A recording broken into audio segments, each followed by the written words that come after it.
A team of computer hackers commandeers Toronto's iconic City Hall, and the authorities don't mind.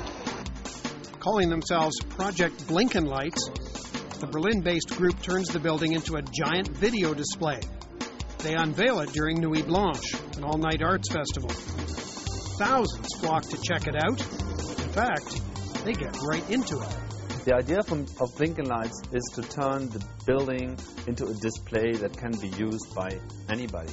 In the normal mode, it just displays various animations.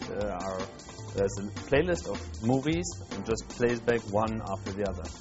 But the real funny part is that you can actually play games on the building. So you just take your mobile phone, call a number, and at that moment, the display, the building, shows a game which you can command and control just using the keypad of your telephone. I've got 28. Each of the 960 windows becomes a single pixel in a giant video screen.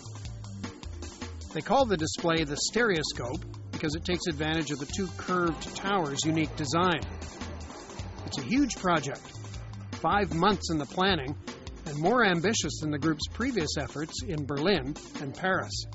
Project Blinkenlights is a group of gifted people who are into technology, who love technology, who love to play around with it. And to be a hacker is not a bad thing. The term hacker is something very positive for us. Hacking is about breaking things in order to see how it works. It's a very creative process.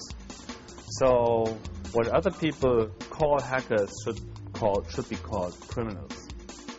All the programming originates from a central command station.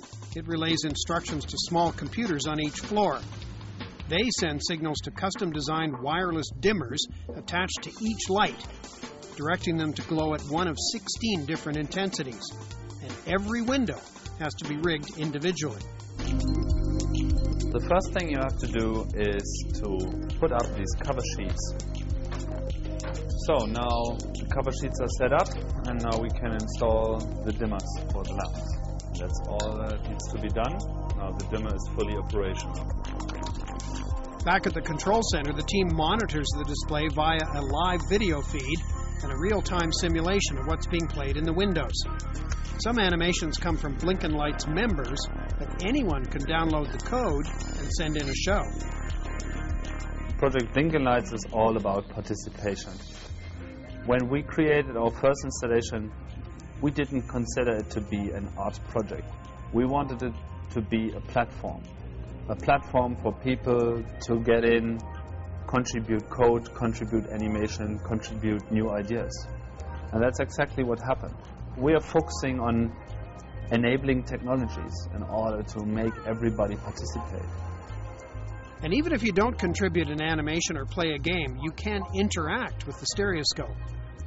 We have created this nice 3D simulator that also shows the same stuff in real time, but where you can change the view dynamically and choose from where you want to actually look at the building. So the same program exists for the iPhone, and that way you can participate worldwide. During Nuit Blanche, Chris Palmer can't beat out the other 1,200 visitors calling in to play video games, but he can change his point of view without going anywhere. I downloaded a little program for my iPhone. So what's cool is it's giving me a real-time feed of what's up on the building right now. And you can kind of pan around and see what's on the other side of it, you know, zoom in, see it up close, change the angle that you're getting at, see what it looks like from down on the square, all of that. It's really exciting to see, you know, what's possible with this kind of technology. Tim Pritlove says that the Blinkenlights team are only artists by accident. What they really do is create giant technologies for people to share with each other. Project Blinkenlights is also about reclaiming public space, bringing such a building, especially a city hall that's made for the people, back to the people in a very literal sense. So when you can play a game yourself on a building, or you can even design your own animation and put it up on this huge screen, that's something where people really reconnect to the public space.